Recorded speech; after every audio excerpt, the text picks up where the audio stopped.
You say responsible, that to me is synonymous with the preservation of tradition. Because I think as a consumer, I want to drink incredible mezcal that for a long time. And I also want to make sure that the communities that make it are taken care of and supported in a way that encourages them to continue to make this incredible spirit the way that it's always been made. Hey everybody, welcome to the Decoding Cocktails Podcast. I'm your host, Chris LeBeau. At the ripe age of 38, I left my former career behind and joined the hospitality industry. Since then, I've been on a rapid journey of learning, meeting all sorts of great people, and this podcast is my chance to bring you along with me, whether I'm interviewing somebody that works in the industry, another enthusiast, or occasionally stepping back to share what I'm working on or my thoughts. I'm so glad you're here, and so with that aside, let's get into today's episode. What's happening, everybody? Welcome back to another episode of the Decoding Cocktails Podcast. I am Chris LeBeau, and I am very thankful that you're taking some of your valuable time to listen. I really appreciate it. Before we get into today's interview, which is a great one, today's interview is brought to you by my patrons. And my patrons are enjoying certain benefits like monthly cocktail classes. And if you're listening to this around the time it comes out, this month, Nicole Gilbert from J. Rieger & Co., the distillery out of Kansas City, will be joining me on November 7th for a class on how to get ready for Thanksgiving. And so whether you are visiting someone's house or having people over, preparing for a group event is not always easy, and so batching cocktails is what the primary theme is going to be. That way you're not stuck tending bar during the event, or you don't have one more thing to do between turkey and whatever else the hell, or if you don't like turkey, fine, pair it with your meal. But Nicole and I are going to get into the idea of how do we make better batched cocktails to simplify your day. And so if you are interested in something like that, patreon.com/decodingcocktails for more information. My guest today is Emma Janzen. Emma is a writer in the cocktail space. She has had, most notably recently, which she left to kind of return to freelancing, but for 7 years she was the digital content editor for Imbibe magazine. And so in addition to that, she's had clients like Punch Magazine, Bon Appetit, and has also had stories appear in places like the New York Times, the Washington Post, Condé Nast, and more. Emma has also authored her own book and co-authored two. So she wrote on her own, Mezcal, The History, Craft, and Cocktails of the World's Most Artisanal Spirit, which was nominated for a James Beard Award. And then, just very recently, Emma took home the gold, so to speak, with a book she co-authored with Julia Momose of Bar Kumiko in Chicago called The Way of the Cocktail. So they won a James Beard Award this year for that book. So hat tip to Emma. Helping showcase the diversity of her writing abilities, Emma also very recently released a book called The Bartender's Manifesto with Toby Maloney of the Violet Hour out of Chicago. And I think Emma very accurately described Toby as punk rock. And so with that, to see the spectrum of voice that she is capable of communicating between Julia and Toby is really quite remarkable and says a lot to her skills.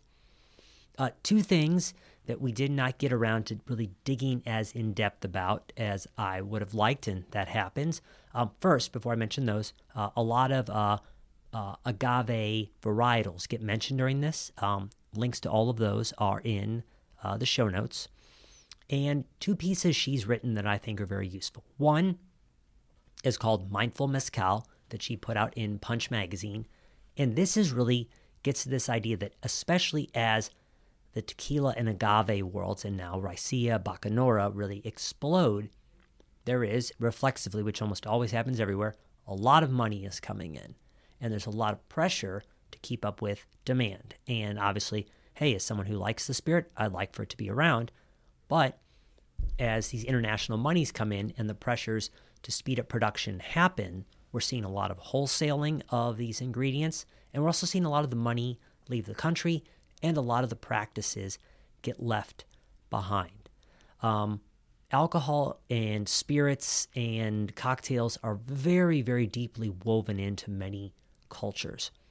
And so the even more broader concern is this idea of, are we losing some of the culture, in addition to, are the traditional growers being left out and left behind? So it's a great piece. I highly recommend reading it, as well as Mezcal Heist, which came out in Eater.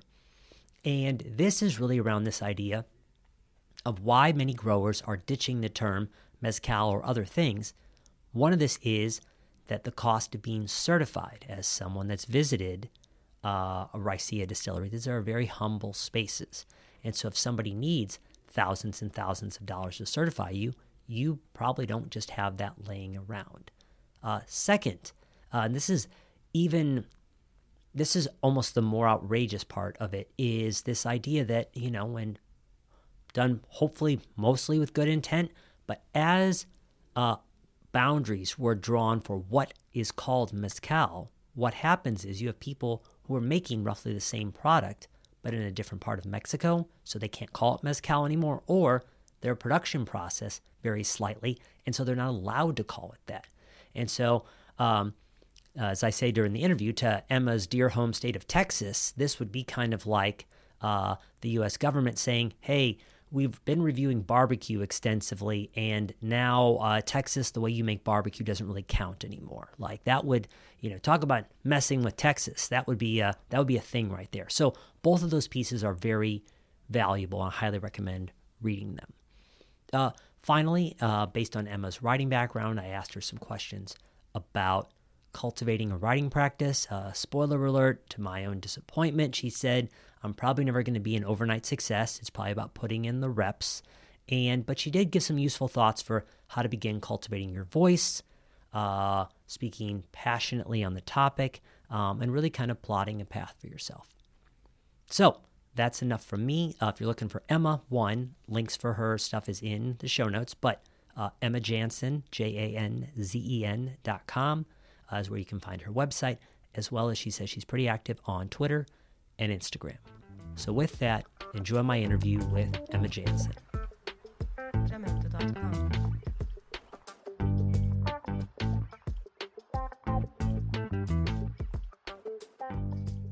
Emma, thanks so much for taking time to chat today. I really appreciate it.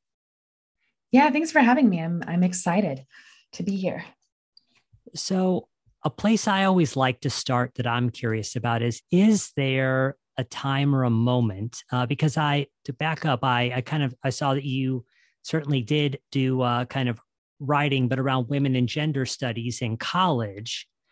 But, at some point, obviously, this whole writing about alcohol and the spirits world came along. So is there a moment you really fell in love with or decided to commit to this industry that you remember? Yeah.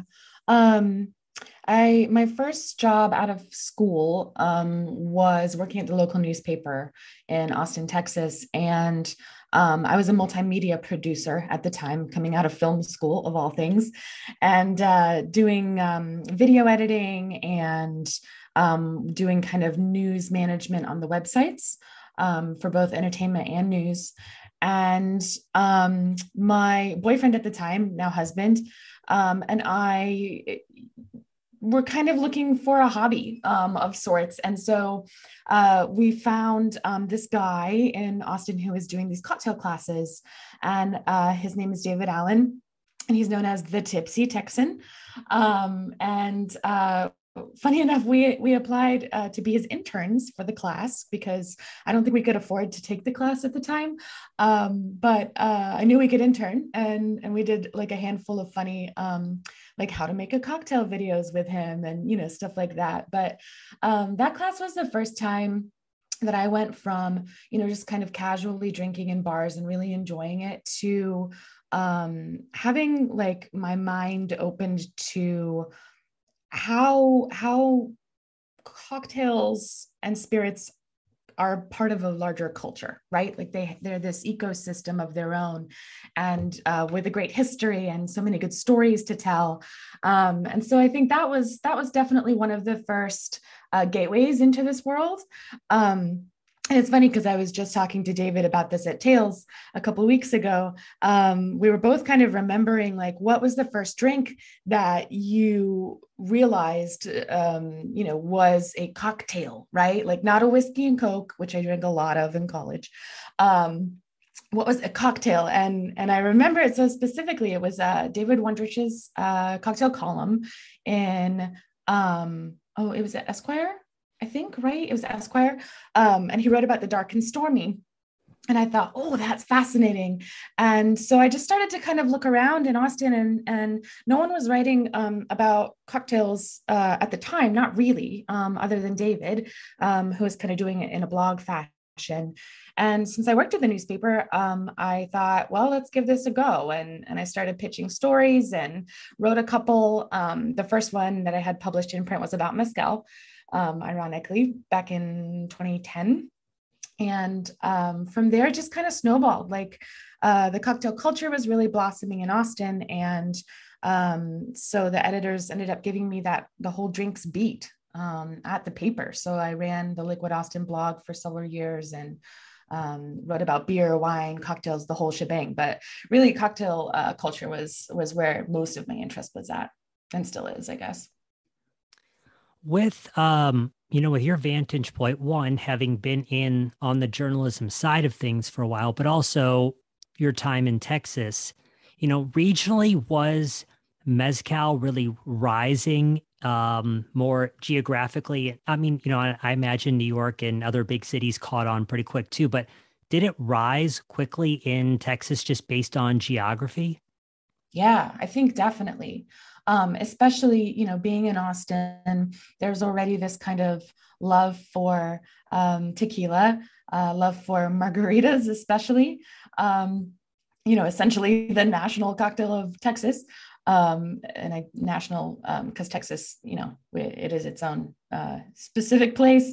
That was a misspeak, but also not a misspeak. I'm from Texas, so there you have it.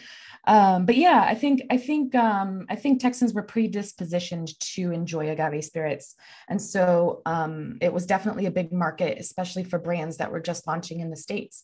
A lot of brands would pick Texas to launch their first, Texas, California, and Chicago and New York. So I think while New York, I think had a head start on mezcal and using it in cocktails, thanks to places like Maya Well and what Phil Ward was doing.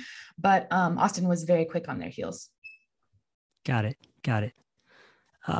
You know, so while I think, it's hard to escape mezcal's gravity these days, there are still the occasional person that will ask me in a class or just in general, like if someone had to describe the difference, and I know that it's complex, but for someone out there listening who might be thinking, what's the difference again between tequila and mezcal? Could you try to give us a high level definition? I know as we dig in, it Yeah. gets real complicated, but yeah. Yeah, it's definitely, there are a lot of nuances and a lot of tiny differences. The way that I like to explain it to people these days that I think makes the most sense and that is the easiest to grasp is comparing agave spirits to wine. So think about wine, right? You have this beverage made out of grapes. With agave spirits, you have this beverage made out of agave. And agave spirits are made all over Mexico. And some of them have regional distinctions, right? Which have turned into formal government established denominations of origin. So tequila is the regional style of agave spirit that was being made in Jalisco around tequila, got its formal denomination of origin in the 1970s. And at the same time, meanwhile, all of these other agave spirits in Mexico were colloquially known as vino de mezcal. So they were kind of known as mezcal wine. So, fast forward to today, Mezcal has also been given its own denomination of origin, being made in a certain number of states from various different species of agave. Tequila is made from one very specific species of agave. There are also different tools and techniques that you can use to make mezcal versus tequila, etc. But essentially it is, it's kind of like, well, this is wine, this is a Chardonnay and this is a Burgundy or whatever. This is a tequila, this is a raicilla, this is a bacanora. They're all agave spirits, but they're distinct to different areas. It was perfect. And I certainly love talking to people about why it is the most wine-like, because of the terroir, because of how long, whether it's 6 years, 7 years, 8 years, 30 years, for some of these plants to mature, the terroir, the climate's just incredible in that regard. I was thinking about, so with the wine analogy, so, hey, you're trying wine for the first time. Maybe the biggest, boldest, driest red isn't for you.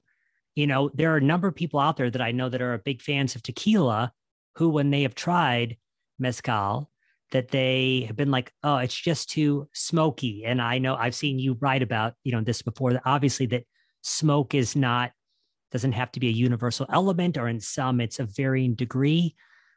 Are there brand styles for someone that's looking to tiptoe into the water, or who went in and didn't like what they found? Are there things you'd recommend somebody looks for to kind of make drinking mezcal easier? And part of that could obviously be putting it in a cocktail too.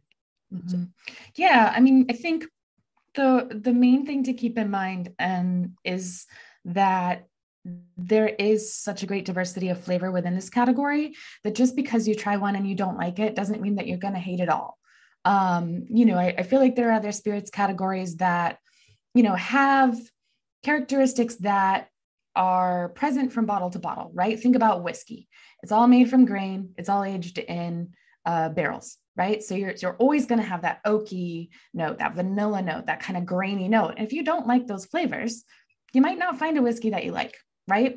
But with mezcal, there's so many different species and some of agave, and there's so many different places in Mexico where these spirits are made, and there's so many different traditions, that when you put all of those factors together, you have this insane amount of diversity of flavor within the category, because every one of those elements is going to influence the flavor of that spirit.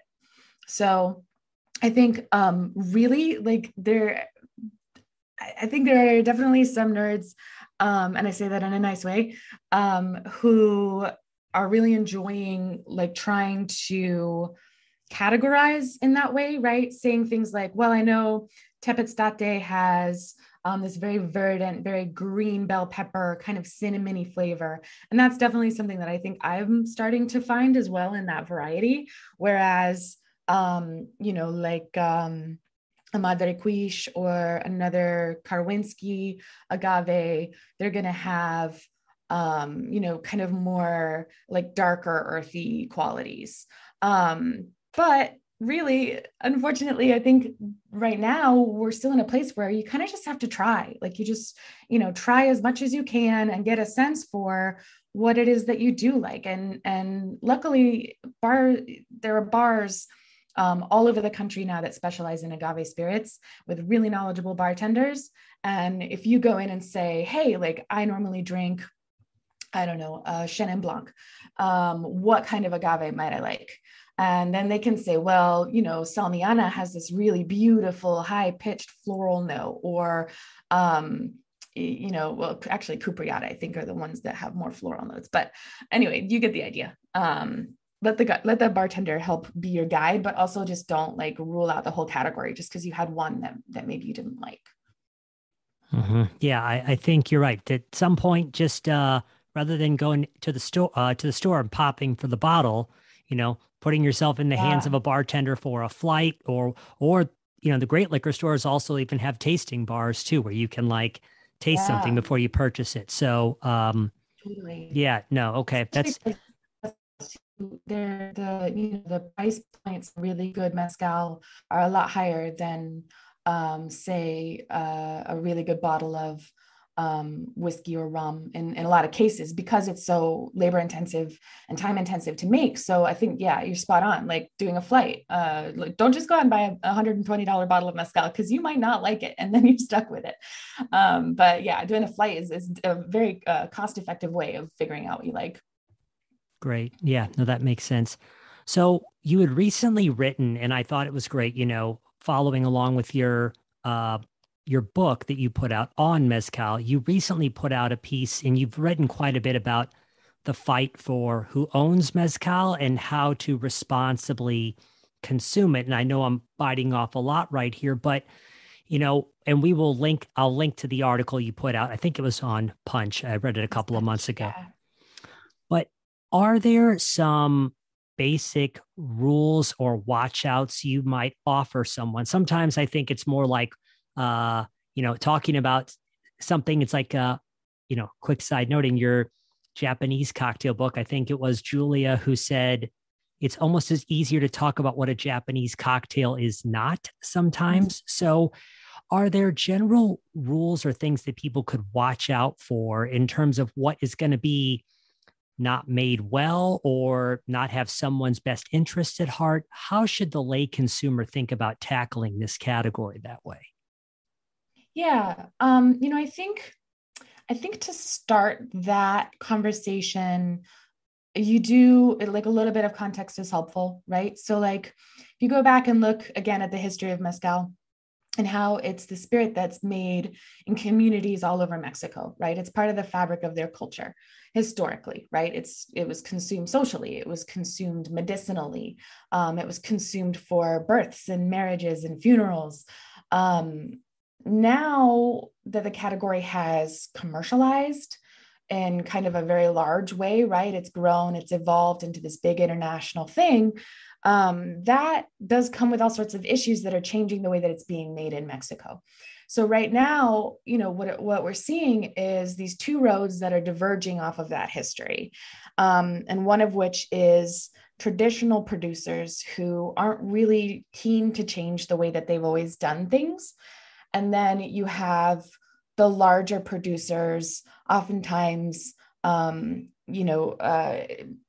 by international people, who kind of just who want to go in and like make a bunch of mezcal quickly just to satisfy demand and make a bunch of money, right? And so within this dynamic, there are environmental concerns, right? There are economic inequalities that are happening. Are producers getting paid well? Some of the things that you've already mentioned. So I guess what I'm saying is, like, when you say responsible, that to me is synonymous with the preservation of tradition. Because I think as a consumer, I want to drink incredible mezcal that for a long time. And I also want to make sure that the communities that make it are taken care of and supported in a way that encourages them to continue to make this incredible spirit the way that it's always been made.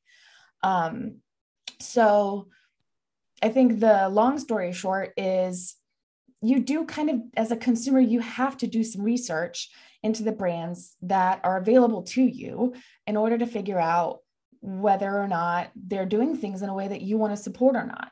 Right. So like that, it's almost like anything else in the world right now, right? This idea of conscious consumerism. So it's the fast fashion, right? It's everything down to like spice companies, right? There's always going to be the really big box McCormick, but now you have companies like Burlap and Barrel who are doing, sourcing single origin spices and working with the farmers and making sure that they're paid well, and that's kind of a win-win for everybody. So it sounds almost too basic, right? Just do the research. And I hate it in panels when the expert says, well, just do your research, because it's like, well, how do I do that?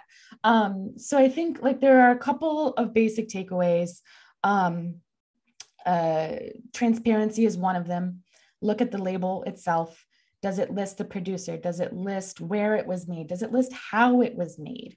Does it have a batch number on it, right? Is this from a 200 bottle batch, or is there no batch number on there because they're making 100,000 liters a year, right?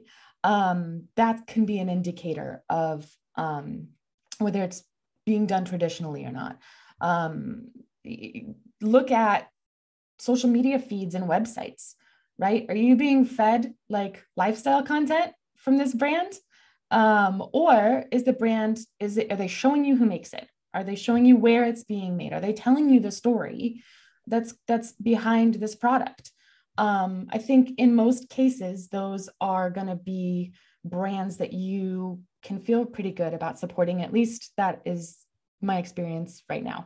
Who knows how that'll change, but I think the lifestyle thing is so spot on. I was handed a bottle of mezcal, I don't know, a year ago or something like that, and I even forget the name. But yeah, it's so the website, the bottling, all the social is all so overdone that yeah, and I guess that's something that maybe the consumer has to make that leap of what do many of the distilling operations look like that you're often taking this stuff from. And if this stuff is, not that there aren't some larger operations that are still doing a good, respectful job, but some of these things are so built around, selling, the sexiness of mezcal that they're not right. really about the brand origin story. Yeah. Yeah, I think there's so much power in marketing. Um, it's a communication of that brand's values, right? And do they value like beautiful people sipping on a beach, or do they value telling the story of your producer? And like you said, there are larger companies that are doing things in a traditional way, in a way that's creating really good mezcal. And those brands, again, I think they communicate their priorities, right? They'll Mm-hmm. tell you about that. And they'll have transparency and they'll have education going on, I think. I do think it was in your mezcal book, and I haven't gotten around to double checking this, but uh, I remember reading and really thinking about an analogy for coffee regarding the whole single origin thing that's in push right now, as opposed to the ensemble. For those who don't know the Mm-hmm. word, like the mixture, a blend, and this idea that how was coffee grown historically? How was agave grown historically? And rather than these mass cultivated fields, it was more someone going out to a field and saying, "Hey, what's available right now? What's ripe and ready for harvest?" Will you talk to us about why people should, um, why it's maybe okay to let go of that term single origin, at least in instances, and embrace this ensemble here? Yeah. I mean, you're right that historically, mezcal was made as a field blend, right? The mezcalero would go out on his land and see what was ripe, and sometimes it would be many different varieties. Um, Whatever was close by and ready to, ready to go, let's do it. And then when Ron Cooper started bringing in Del Maguey mezcal back in the late 90s, he was kind of the one who said, oh, okay, I noticed in tequila that they put 100% Blue Weber agave on their labels, right? And now in tequila, that's because the Blue Weber is the only variety that you can make tequila out of. But in mezcal, he just thought that was really interesting, is to highlight the variety, right? Like, let's put an emphasis on that. And so a couple of years later, when he put out the first Tobala, he said, okay, this is 100% Tobala. And that kind of like set this course for the single varietal thing to happen. And I personally think there are benefits to both, right? I think the single varietal thing is really cool because kind of like we were talking about earlier, if you focus on one and drink a cupriata from 4 different brands, you're going to kind of get to know that a little bit. But that can also put an undue strain on that single varietal. If everyone decides that they like cupriata, then farmers are going to plant more of that, and they're going to get rid of the other agaves, and then there's going to be no more biodiversity left. And that's when those monocultures is when you're becoming susceptible to disease and et cetera, et cetera. There's a whole host of problems that can come from that. Ensembles are cool because they do put less demand on that one single varietal. They also, no two will ever be exactly the same, because when you're using multiple different varieties, you're creating this entirely new beast that is super interesting to taste. I think my approach is definitely like have a diverse liquid diet, right? Like don't only drink single varietals, don't only drink ensembles, like spread out the love. And then that way, I don't know, maybe in theory, there will be less of a demand on one or the other. I think that have a diverse liquid diet needs to be some kind of tagline that I'm gonna need to pick up. That's great. That's great.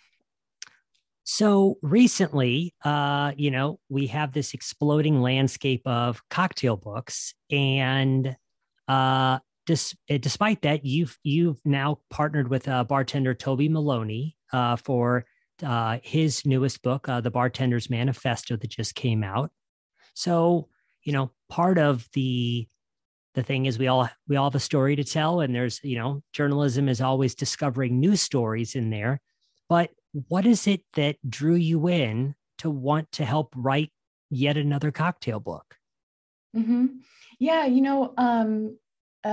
Toby was one of the co-founders of the Violet Hour in Chicago, and he's had this book in him for a long time. I think it took him a long time to get it, to kind of get it to the point where it was picked up by a publisher. I think his original goal was to just kind of share the way that that they make drinks at the Violet Hour. Like, what is their training program? And so I met with him summer of 2019, I think, and I was like, I asked him the same question. I was like, there are so many books out there about how to make cocktails, and what is it that, like, I don't have an interest in just making another one, unless it has something to say. And oh my goodness, does Toby have things to say? He has so many wonderful things to say. And he, with this book, for me, part of what drew me into it was the idea that different bar programs do have different approaches to creating cocktails. And how could I crawl into the skin of the Violet Hour and like bring its soul to the page? Right. That's kind of how it started for me anyway. That was what attracted me to it.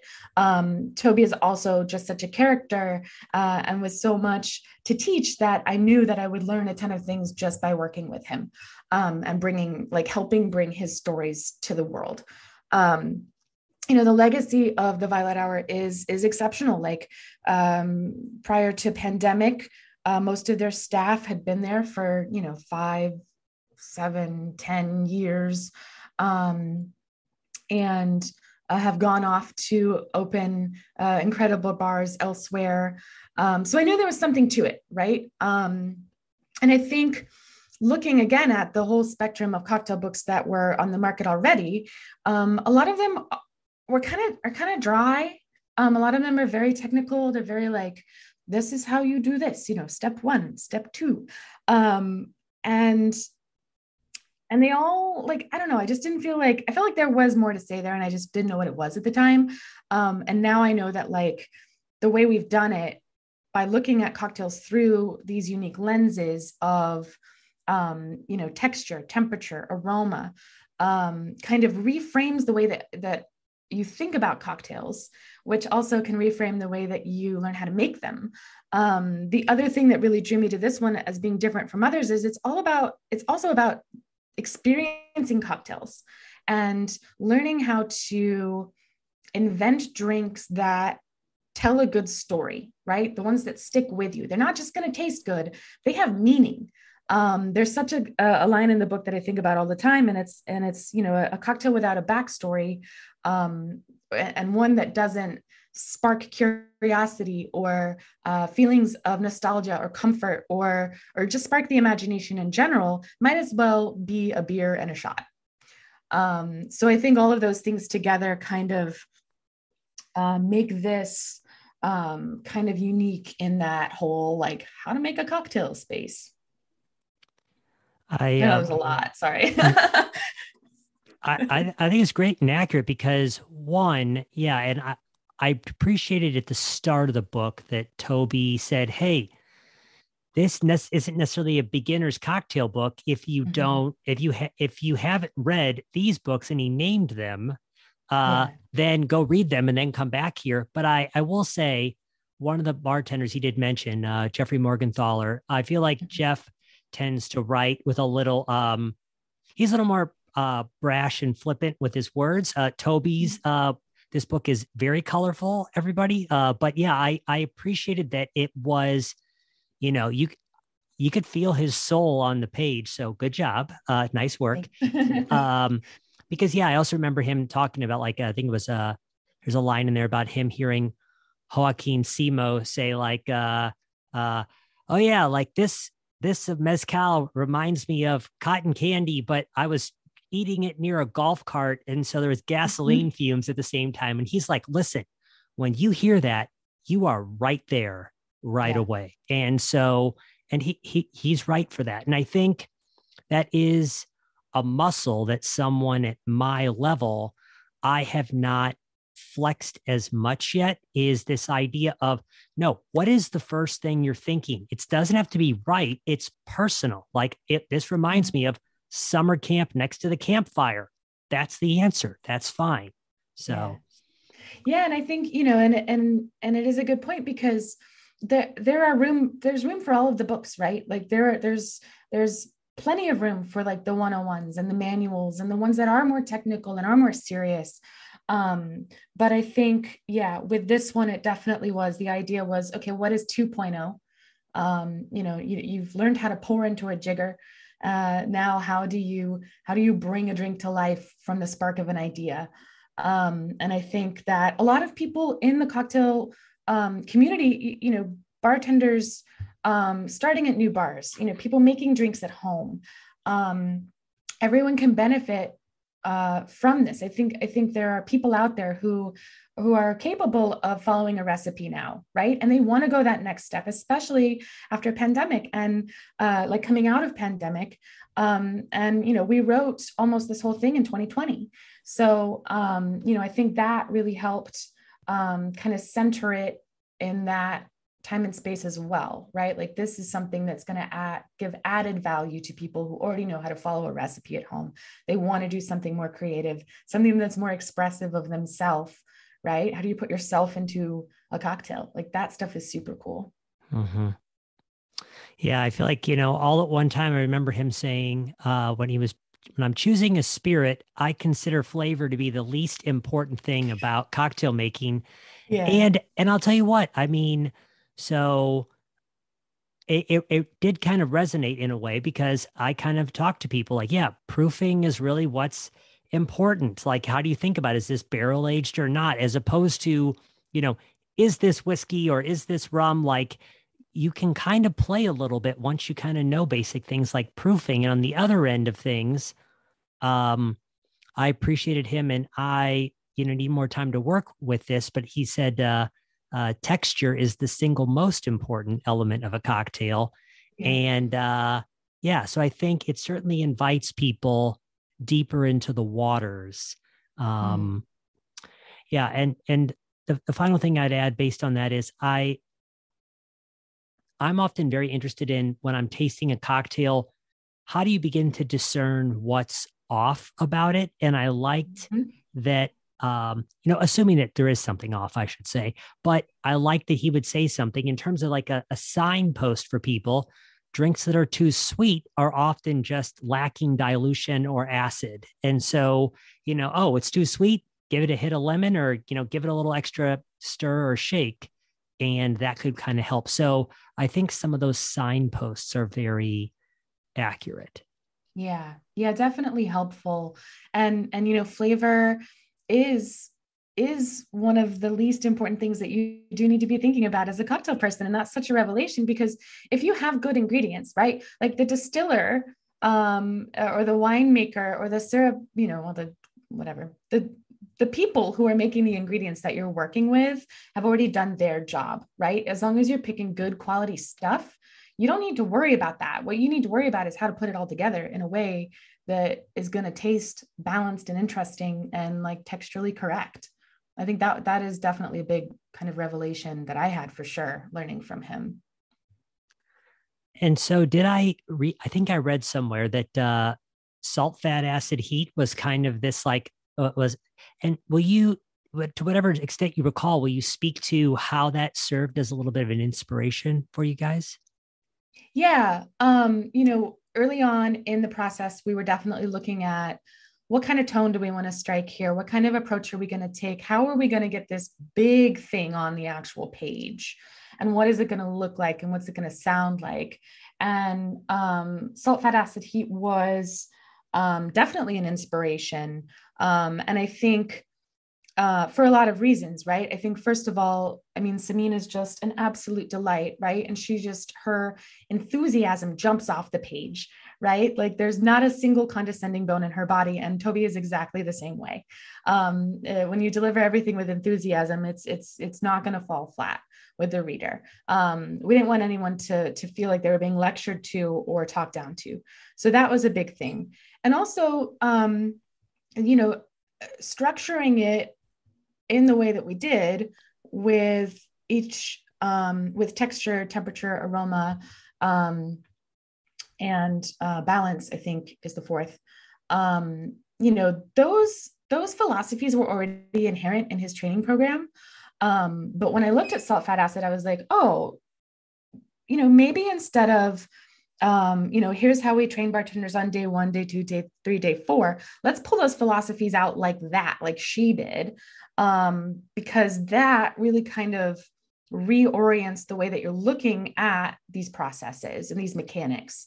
And so, yeah, I think keeping her book on my desk almost the whole time and just having it there as like a little whisper in my ear for those reasons, I think was helpful. Yeah, while salt is increasingly on the bar and used in cocktails, when I was reading her book for the first time 6 months ago, honestly, I'd followed her work, but it's the first time I sat down with it. I did certainly think of like, okay, a fat, that could be a syrup. We clearly have Mm-hmm. acid, in a cocktail, but I like that he's coming at it from a whole other angle and taking it at another level in terms of what is the outcome of this drink. And that was, I guess, another thing that I loved about the book too, was him saying, you know, whether I serve this up or on the rocks or whatever it is, he talked about like, I'm envisioning the last sip this person's going to take of the drink. And if Yeah. it's the daiquiri they're having, right, if they've come in after work and it's a hot day out, they're probably going to just, so let's shake the hell Mm-hmm. out of it. And because they're probably going to make quick work of this versus the drink you're going to nurse, you need it to stay cold while you're doing that. So yeah, I Yeah. appreciated that. Begin with the end in mind. Thank you, Stephen Covey. Mm-hmm. Outlook right there. Yeah, I think that was honestly one of the biggest takeaways that I had from working with him on this book, is this idea that, again, like making a cocktail is so much more than just saying, okay, well, shake it and strain it.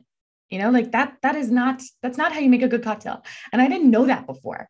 Um, Now I know that you have to hold all of these different things in your head all at the same time. So you have to imagine how the drink is going to be served, right? Is it going to be served up, or is it going to be served on the rocks? If it's on the rocks, what kind of rocks? Is it one big rock that's going to melt slowly? Is it multiple rocks? Is it crushed ice, which he refers to as the deep fryer of cocktails? Um, you have to think about how it's going to be consumed, right? Like, is it, like you just said, is it an up daiquiri that's going to be taken back pretty quickly, or are you going to sit there and nurse it? All of these little things, you have to tailor your approach to making it, the drink, in a way that's going to make sure that it is good all the way through from start to finish. And I think that has changed the way that I make cocktails at home exponentially. And definitely for when I'm serving cocktails to people who are, guests. And you should definitely interview him too. Like this is all like basically me telling you things that he taught me. So you should definitely talk to him as well. But I think as a little teaser, that's definitely like the biggest thing, and the most wonderful thing, like the most enriching thing that I think I learned during the process of writing it with him. So, as a transition, but also just needing to be said, yeah, I mean, having read both The Way of the Cocktail by Julia Momose and Toby's book as well, uh, you certainly did a great job of helping bring them to life. I mean, you know, you know, reading Julia's book next to Toby's book, I mean, both are clearly very skilled practitioners, but one is very uh, delicate and, Yeah. and it, I think presents in a very thoughtful, patient way, if that's the right way to say it, versus Toby is just like, in your face. There's lots of F bombs. Like, let's get after it. And I mean, it was like I don't know. It was like a workout video almost. I was like, okay, I'm feeling kind of hyped. Let's go. So Yeah, I mean, writing like, and what's funny is the books overlapped. So, like, in terms of the writing schedules, so there were days in 2020 where I was jumping from Julia's book, which again, like you said, it's elegant, it's beautiful, it's a Michelin, right? Like they had a Michelin star, and elegant and oh, just lovely. And Toby's just punk rock, like it's just so punk rock. And then at the same time, I was still the digital editor at Imbibe magazine, so I was writing in Imbibe's voice too. So there'd be days where I was like, who am I? Like where, like I'm helping, like I'm channeling all of these different souls and attitudes on these different pages in it, and it was really kind of like um, it was an adventure. Let's put it that way. It was wild. you are Toby Momose Jansen. That's who you are. Yeah, Wow. Yeah. it's fun. It's fun. It's a really good challenge to be a co-author and help help someone who is incredible at storytelling, help channel that onto the page. I think that is it's an incredible, I see it as a privilege, but it's also just such a good challenge for me in terms of getting better at writing and getting better at what I do. And that's why I think I'm definitely going to continue to co-author. I've already got a new one on the books that is completely different than the last two. It's just an absolute joy to like get into these people's heads, and there's some psychology involved in it, right? Like I have to anticipate what they're going to say and how they're going to say it sometimes too. And of course, each project also is a different level of collaboration. So, and some of them were writing together in the same document. That was me and Toby every day during the pandemic. We were in these docs where he was writing these incredible things, and I was just kind of like putting them together in a way that made sense. And with Julia, she would tell me her stories out loud. We'd meet at the bar every week, and so with that one, it was more of like me hearing it and getting it down and smoothing it out, and then she'd come back and look at it. And again, this new one is completely different. So it works all sorts of different muscles in all sorts of ways that I like never could have anticipated. Well, that's exciting, and I would just tell people like the intro to The Way of the Cocktail is very beautiful. So I recommend you just read it just for the reading. I remember smiling as I was reading. I was like, this is great. Oh, Uh, that's wonderful. so I have dabbled in and around the writing space for a while, taken a couple courses, and just at times from moment to moment kind of enjoy it, but have never really given myself to it fully. And so as I think about my own evolving business practice and voice, I guess I'm curious, like in the cocktail or spirits writing space, if you were starting today as a beginner, are there steps you'd take or avoid in order to build experience, credibility? How might you begin if you were starting right now? Yeah. Oh man, it's such a tough question. Because I don't know that I spend a ton of time like looking back and thinking, oh, should I have done that differently or should I have not? I think for the most part, the way I've done it is just I say yes to everything pretty much up until recently, which is a completely different story. But say I think one thing that has worked for me, right? Because I don't feel like an expert in this at all, is that is being reliable to the editors that I want to work with. And every assignment that would come in, I'm quick to respond over email, right? I'm not going to leave anyone hanging. I'm always game for taking edits, right? I love the editing process. I am not precious about, I don't think I'm a good writer, to be honest. It's my least favorite part of the work. I'm here for the polishing, for the editing stages, is to get that raw thing on the page and then work with someone else, ideally, to get it into this beautiful place, right? So my ego, I guess, is what I'm saying. Like, maybe don't have an ego, because the more you fight back against someone who's trying to help you make this piece better, it's going to be detrimental. Could be detrimental to the work. It could come through in the work. I try to always hit deadlines, right? Like, I think a lot of people, especially casual writers, I hear from a lot of editors like, oh, I've got, this new writer. They're not really a writer, but they want to be a writer. And then they never hit the deadline. And it's like, well, I'm not going to work with you anymore. If you're not going to hit the deadlines, you're not going to be responsive.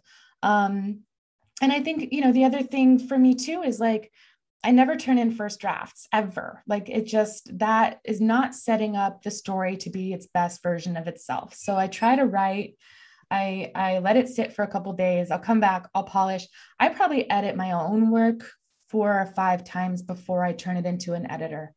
Because that is setting up the best stage for them to really take it to that next level, as opposed to, here's something that I have to say, and it's just raw, and it's just maybe not as well organized as it could be. And now you have to help fix the whole thing. Does that make sense? It does. I think, because I think where my mind was going from there is, in the field of writing a long form article or a book, one, there's all sorts of ways I'm sure you could rush that and it could be sloppy, but it feels like in the world we have that is just ever spinning faster, we're like, okay, now the reels have got to be 8 seconds or whatever is going on out there. Yeah. So, I guess I'm curious is like, are there ways you see journalism being done well in this shorter form? Obviously, I guess some people sometimes have taken to, tweets in journalism or whatever, but like with pictures and video kind of ruling the day right now for some people, sometimes I wonder if it can lead to people being a little too, because obviously you have a photography background, so photos, video can play a huge component, but I guess I'm wondering if some people are ever just being too sloppy, or if there are ways that you see it being done really well right now online. Oh man, that's a good question. And it is hard, it is hard because I agree with you. I feel like there is this like invisible voice somewhere telling people you need to create more, right? Create more content. And I think quality gets lost in that. So I feel like if you can keep the storytelling at the heart of whatever you're doing, it should land right. If you're just creating content to create content, I think I can tell, like, I feel like I can tell when people are just like, and to be fair, like, I do it myself, it's like, okay, well, I've got this photo, and not every photo that I'm going to post on Instagram is going to have this incredible story behind it. Sometimes I just want to post something pretty and I don't have anything to say about it, which is totally cool too. But I think if your goal is storytelling, is keeping the idea of quality over quantity, is going to really help, I think. It's counterintuitive, right? To algorithms, it's counterintuitive to the speed of everything that's going on these days. But I think that's what makes something land with more impact, and also have a longer lifespan, right? Like, if think about the lifespan of what you want to put out into the world, do you want it to be a blip, right? A memory that someone scrolled through and just saw and they're like, oh, okay, that's cool, I'm going to move on? Or do you want to like catch them and have them remember that moment? So like, I'm thinking specifically, a friend of mine sent me a post from the Humans of New York Instagram feed recently. And, it's a story about this woman. She was a preacher's wife and she left, and they put 15 posts up to tell her story on Instagram. And the photos were they were just pictures of her. Like some photographer went out and took a bunch of photos of her. They weren't that much, but when you put them together, there's this long, beautiful story. And I would love to know how long it took them to put that together. But the quality is just so good that stuck in my head. Like I couldn't tell you half the things I saw on Instagram this morning as I was scrolling through it, but that stuck with me. And I think that's important too, because it's important to kind of stay true to the story that you want to tell, put the time that it takes to make it better instead of just posting more and more and more. The example that I'm going to give you is a personal essay that I wrote for a website called Good Beer Hunting earlier this year, also about mezcal. It was really hard for me to write. It took like what felt like a million years because it was just, I haven't written anything personal in a really long time outside of like Instagram, short captions. But we're in the editing process of this story. And my editor says to me, what I would just love to see you lean into is this. And she sends me a link to an Instagram post that I posted in January. And it was one of those Instagram posts where I just wanted to tell a little story about myself without really caring about how, creating content or whatever. It was just something kind of personal. And so I got really prosy with it and I got a little wild with it. And I didn't think it would go anywhere, but it stuck with her, and so it was genuine to me. And if you're being genuine to yourself, that's going to come through to the reader or the viewer or whatnot. And that's kind of what sticks with people. That's what makes something lasting. And that's honestly all I'm interested in doing these days, and is making things that have substance and that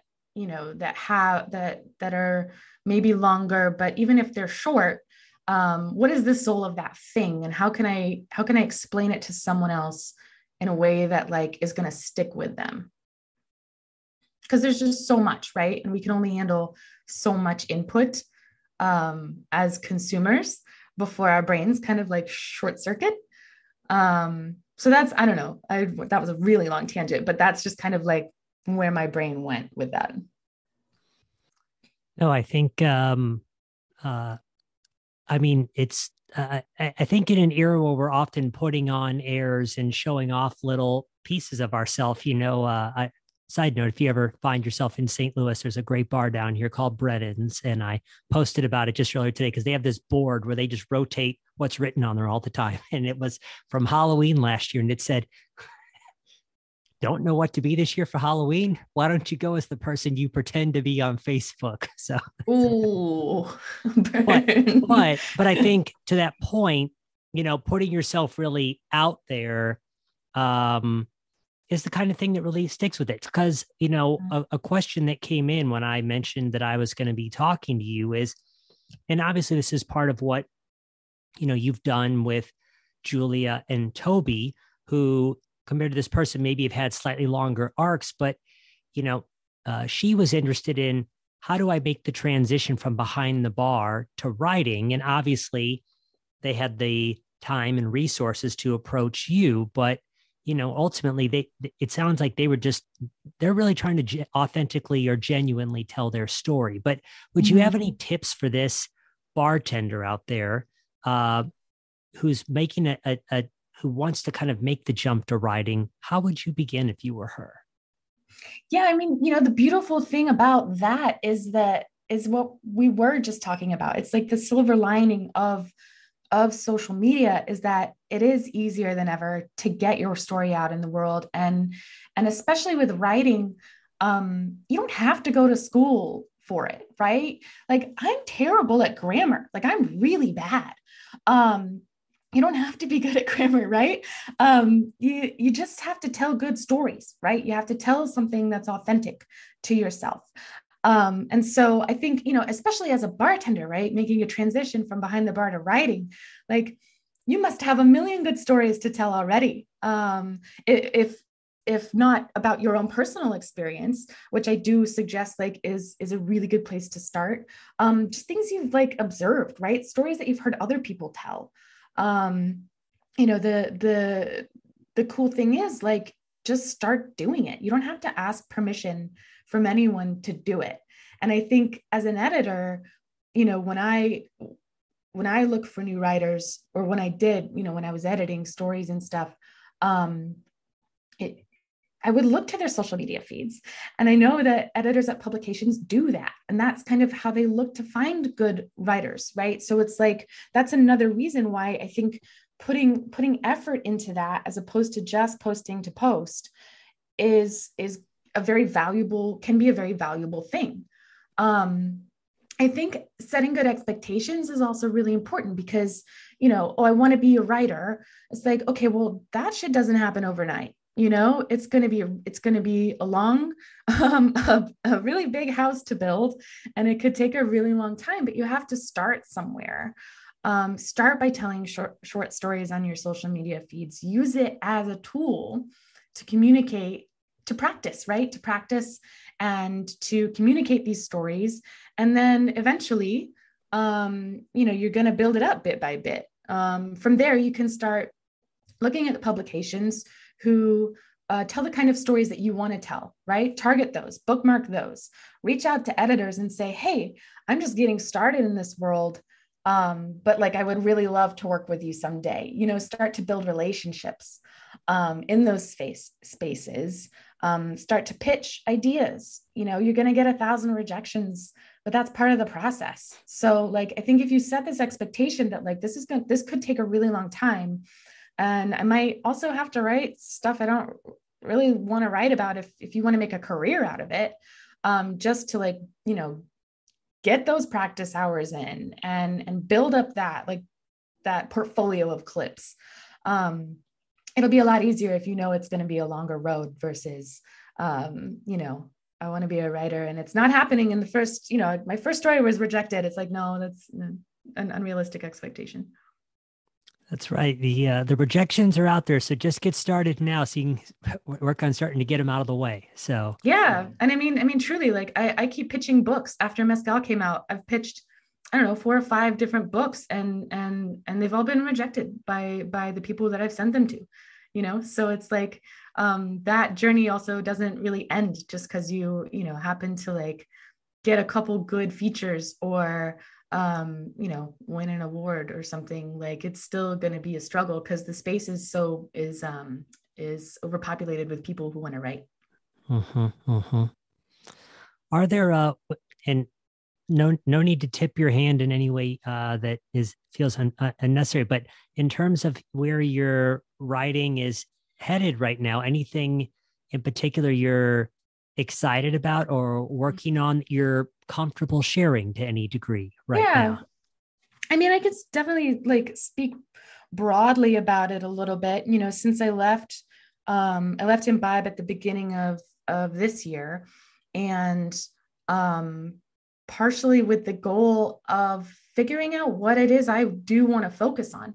I spent the last 12 years being kind of a generalist, right? Working at the newspaper, working at the magazine, being a freelancer, kind of just writing about beer, wine, cocktails, spirits, the whole thing.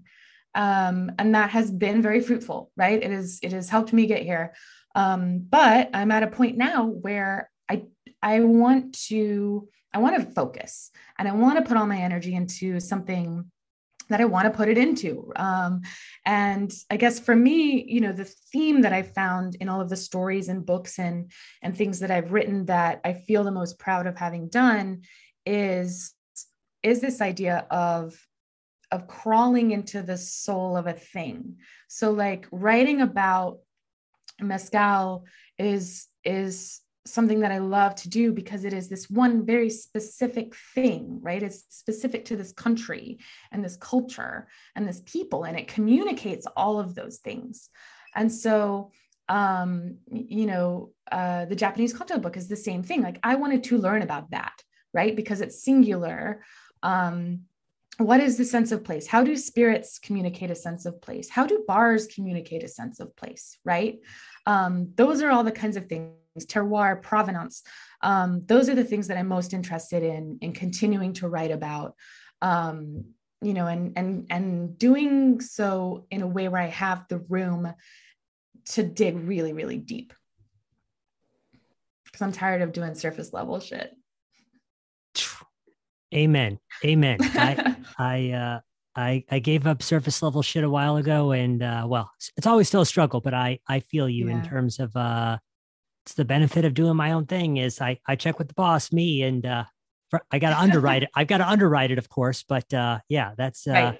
That's great. Yeah, there's always that balance, as well as finding out how to finance the whole thing, which is a challenge in and of itself. But yeah, just speaking, broadly about what interests me, I think that's definitely where I'm going to be focused on moving forward. That's terrific. That's all I have. Emma, for people who want to dig a little bit more into your work, where should they be looking online to dig in more to your work? Yeah. I'm pretty active on Twitter and Instagram. It's just my name, Emma Janzen. And then I have a website that's normally up. It's been down for the last week. I've been trying to get it fixed, but I'm technologically impaired, so it might take a minute. But I do have like a link in those social media bios where it'll lead you to like links to the 3 books that are out, recent features, and various other things that are going on. So social media is definitely the best place right now. Cool. That sounds great. Thanks again for taking some time today. Yeah, thank you. That was fun. Hey everybody, thanks for listening. The show notes for today's episode are available at decodingcocktails.com/podcast. If you'd like to keep up with what we're working on, there are 2 great ways to do so. One, our short weekly newsletter, Cocktail Confidential, which you can sign up for at decodingcocktails.com/newsletter, or give us a follow on Instagram at Decoding Cocktails. If you think this podcast is great stuff, we'd love it if you'd subscribe or, of course, share an episode with a friend. The Decoding Cocktails podcast is produced by Chris Bay and myself. Thanks for listening. We'll see you again soon, and happy cocktailing.